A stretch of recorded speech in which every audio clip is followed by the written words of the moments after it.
សាច់រឿងនិយាយអំពីមនុស្សសម័យទំនើបម្នាក់ឆ្លងភពចូលសៀវភៅប្រឡោមលោកខ្ញុំឈ្មោះវ៉ាងឆៃហងជាបុគ្គលិករដ្ឋបាលនៅស្ថាប័នឯកជនមួយថ្ងៃនេះបន្ទាប់ចេញពីធ្វើការខ្ញុំបានអានប្រឡោមលោកនៅលើរថភ្លើងដើម្បីឲ្យពេលវេលាកន្លងផុតលឿនខ្ញុំបានចេះចូលក្នុងប្រឡោមលោកមួយដែលមានឈ្មោះថាចូលក្នុងសៀវភៅក្រមុំព្រះអារក្សសាច់រឿងនេះនិយាយពីនារីដែលធ្វើការនៅក្រុមហ៊ុនដែលមានឈ្មោះថាម៉ាឆនឆនដែលបានបាត់ខ្លួនចូលក្នុងរឿងប្រឡោមលោកដែលវាយប្រហារក្នុងរាជវាំងមួយឈ្មោះខ្យល់ខាងកើតដែលបានបក់ផ្ការាប់ពាន់ក្នុងអំឡុងពេលត្រឡប់ទៅផ្ទះបន្ទាប់ពីធ្វើការរួចនាងបានក្លាយជាលីវ៉ានអ៊ីនតួអង្គស្រីដែលត្រូវបោះបង់នៅក្នុងប្រឡោមលោកនោះឈីយ៉ុងអឺជាតួអង្គដែលលះបង់ជីវិតតួអង្គស្រីដែលត្រូវលះបង់ជីវិតក៏ត្រូវប្រឈមមុខជាមួយតួស្រីចិត្តអាក្រក់ដែលមានយុទ្ធសាស្ត្រជ្រាលជ្រៅពឹសពុលនេះជាតួអង្គស្រីសំខាន់ឈូវ៉ានអ៊ីននាងក៏ត្រូវប្រឈមមុខព្រះមហាក្សត្រផ្ដាច់ការឃោឃៅដូចគ្នា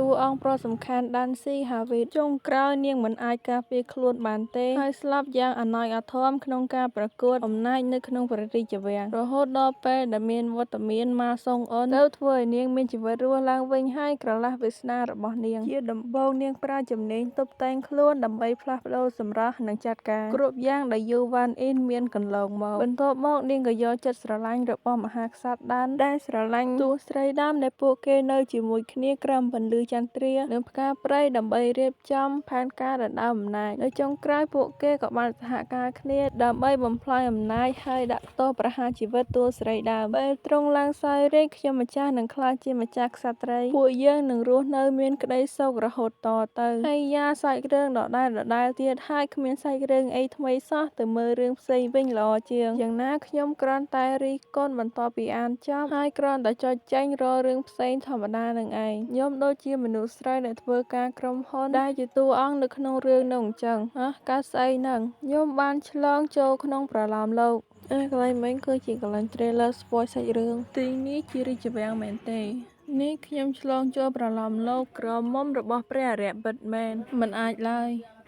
មុខស្អាតម៉េះរបយកកុំប្រាប់ថាជាអ្នកណាក៏បានដែរប្រាប់មកថាខ្ញុំមិនបាននៅក្នុងខ្លួនរបស់យូវ៉ានអ៊ីនទេតួស្រីឯងដែលទទួលការបំពេញរហូតដល់ស្លាប់អ្នកម្នាងយូខ្ញុំមកទីនេះដើម្បីតុបតែងខ្លួនឲ្យព្រះនាងម្ចាស់យប់នេះអ្នកម្នាងត្រូវបម្រើព្រះមហាក្សត្រឲ្យល្អសូមកុំធ្វើប្រហែសឲ្យសោះអ្នកបម្រើរបស់យូវ៉ានអ៊ីនដែលមានឈ្មោះថាសៅមីយប់នេះ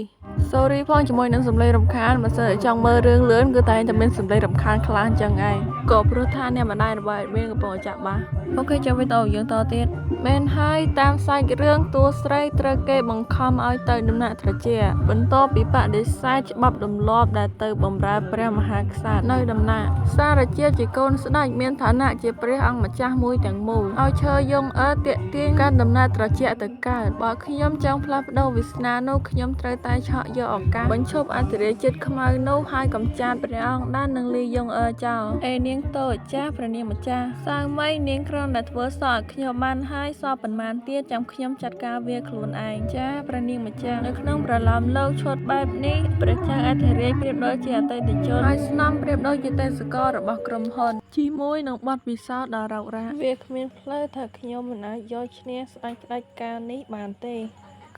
ក្រាបទូលនៃអង្គម្ចាស់ម្នាងយូយាងមកហើយអាម៉ាត់អានសៀនថ្វាយបង្គំព្រះអង្គម្ចាស់ចេញទៅខ្ញុំចាំថាក្នុងសាច់រឿងដើមគ្មានវគ្គនឹងទេព្រះអង្គម្ចាស់ចាំបន្តិចនាងត្រូវមកស្នាក់ទីនេះហើយបម្រើយើងបើនាងល្មើសត្រូវស្លាប់ព្រះអង្គសូមដាក់ទោសទូលបង្គំមកអញ្ចឹងនាងនៅទីនេះពួកឯងចេញទៅឥឡូវនេះធ្វើយ៉ាងម៉េចទៅ